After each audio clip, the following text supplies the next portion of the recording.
Today we're talking about pitching slash cold emailing, and I'm going to call it how to cold email or pitch to anyone and get a response.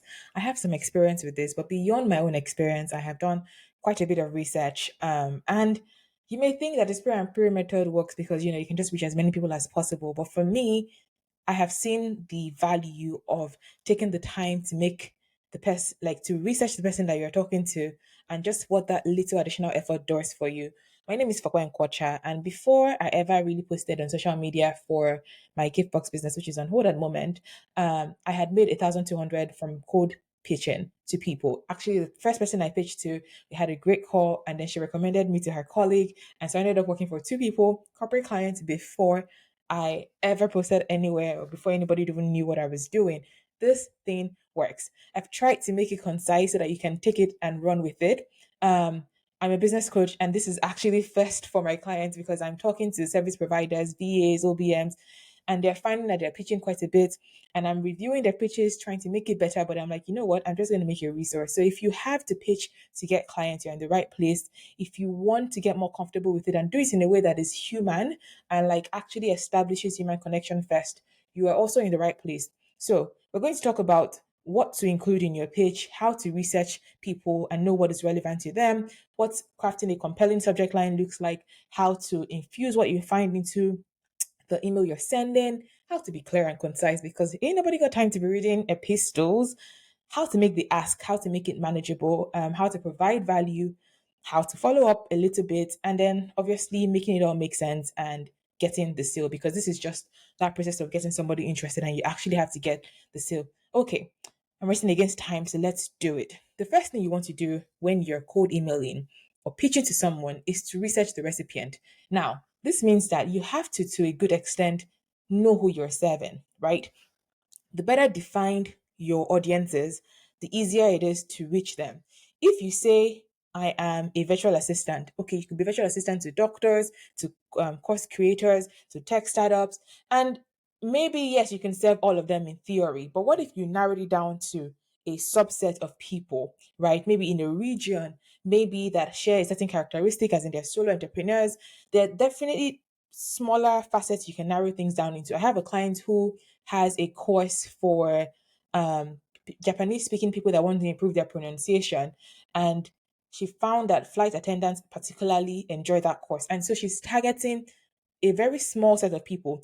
The better you're able to narrow your audience, the better you are able to find people and find information about them. But when it comes to actually researching the audience, find a short list of people. I actually don't think you should try to reach everybody. I have done the spray and pray approach, and trust me, it is a waste of time for you and for them.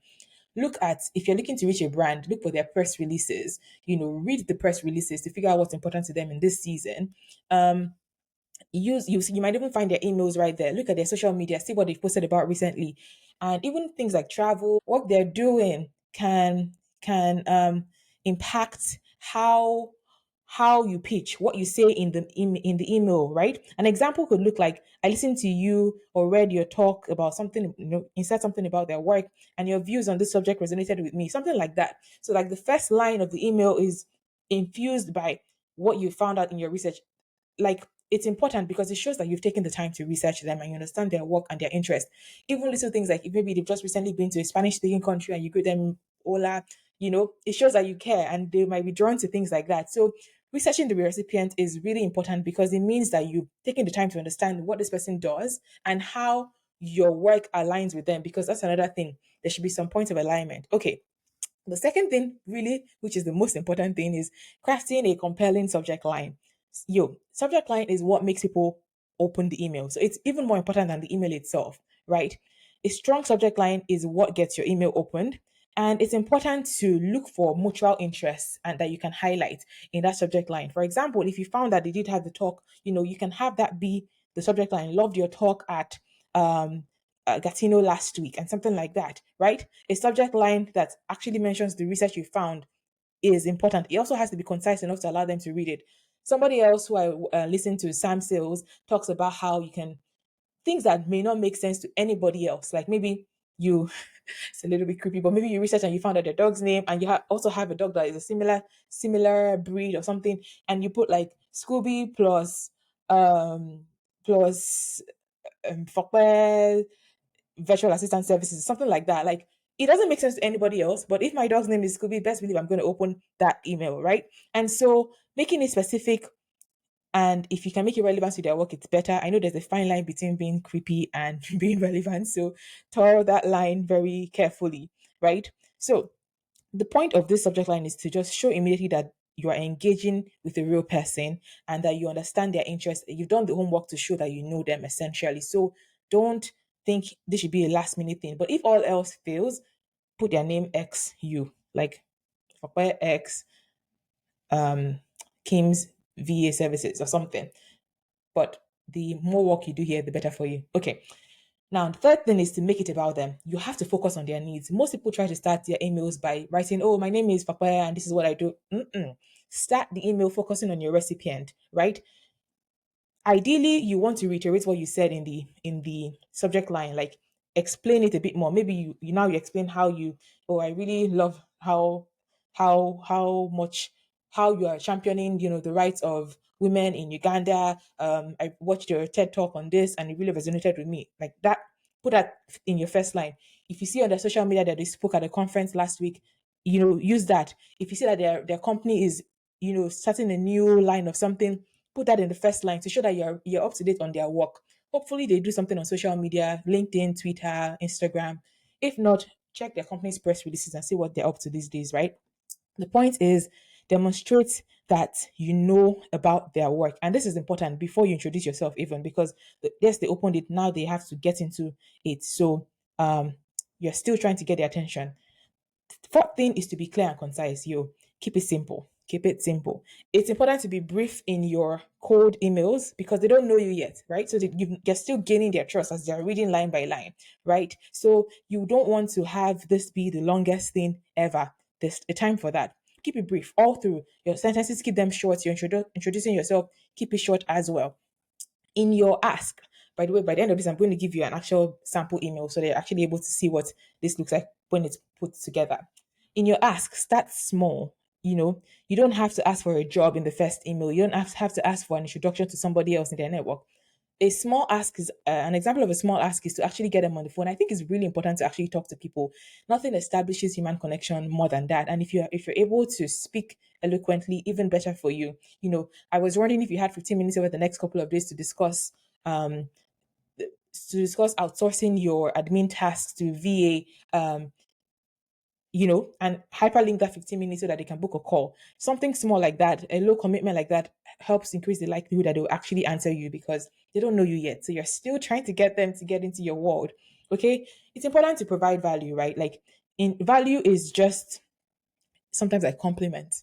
Like, your views on this topic resonated with me as a young professional, or I too have been following the tech startup, and I think AI is not taking anybody's jobs, but it's going to make our works more efficient. Like just value is not just you serving; it's about you being a real human being first, right? So if you can find an alignment point, this is another way to create value, right? So, if you're a content creator and you want to get more brand deals, you know the kind of content you create, the initiatives that they are doing right now because you've researched them and read their press releases. Find an alignment point.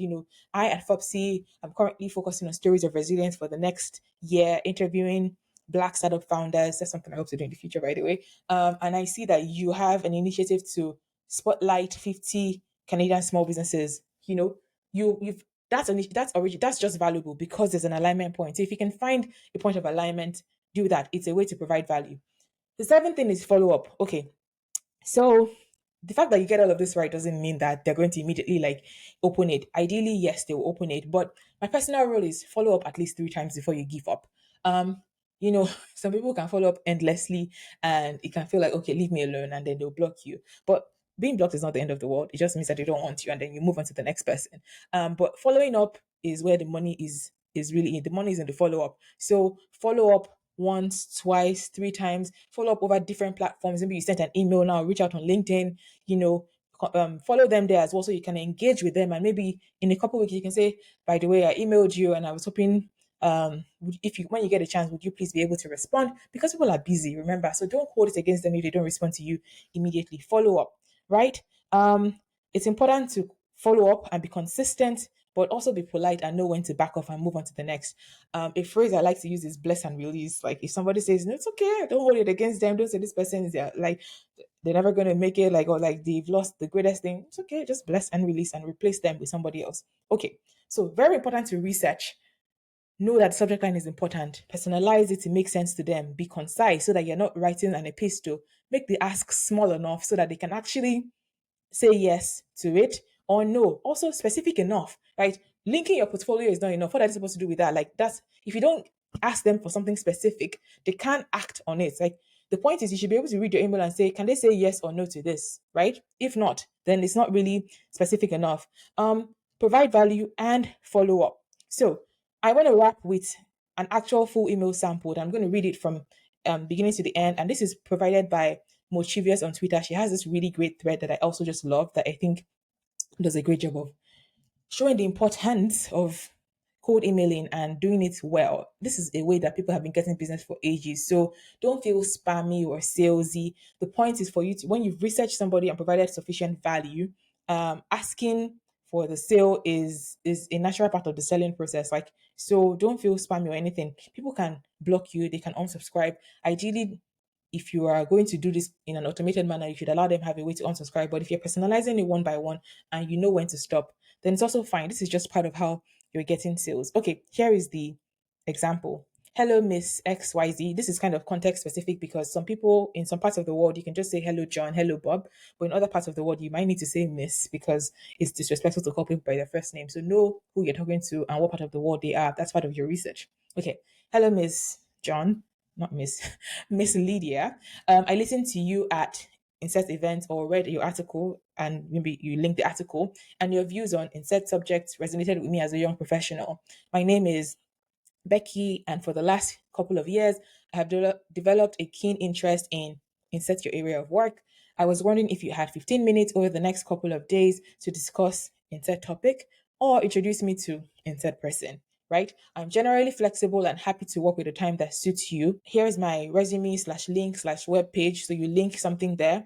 And the same thing goes for your name. Where you say my name is Becky, you actually link your name, usually to LinkedIn or something that so they can see that you're a real person and can research you if they want to. Um, and that is a site they can trust as well because that's also another thing. And here's my resume slash link slash web page to give you more context on my experience. Have a lovely week ahead. I look forward to hearing from you soon. Best regards, Becky. See, it's short, it's sweet, it's straight to the point. It's important to get better at getting to your point quickly, which is something that was a challenge on this episode, but look at me doing it in less than 15 minutes. So, there is one big thing I skipped that I actually have to say before I end. One addition to this, yes, you personalize, is to go after a dream 100 list. So this is a concept I learned um, from Matty James. She's a blogger. And it's like you making a dream list of people you want to collaborate with, people you want to work for, based on attributes you know about them, based on people that you just think are fit for what you do, and going after them as in like learn, following them closely and their work, seeing what they're up to, seeing points of alignment. And all of those don't have to be cold connections, even warm people that you kind of know or you know people who know them. And you make a list of them, you why what you learn about them in your press in their press release in their social media and what you do, the point of alignment, and following up with them meticulously, right? Asking to get them on the call and talking to them about what it is that you think you can do together. That allows you to even target further. And like I said in the beginning, the better you have your who figured out, the easier it will be for you to make a list of dream 100 people that you want to work with. And this is kind of a variation of my go after 100 rejections, because this is a bit more positive. Rather than looking for 100 rejections which nobody really wants, you can go after your dream 100 and really see the impact of working with people that you want to work for and going after them and making those connections rather than waiting for it to happen for you. I'm a business coach and I work with service providers to find and focus on their money making priorities, essentially help you to execute on things that actually move the needle in your business so that you're not just hoping that growth happens, but you can actually get at least 5 new clients in 12 weeks. That's how I currently work.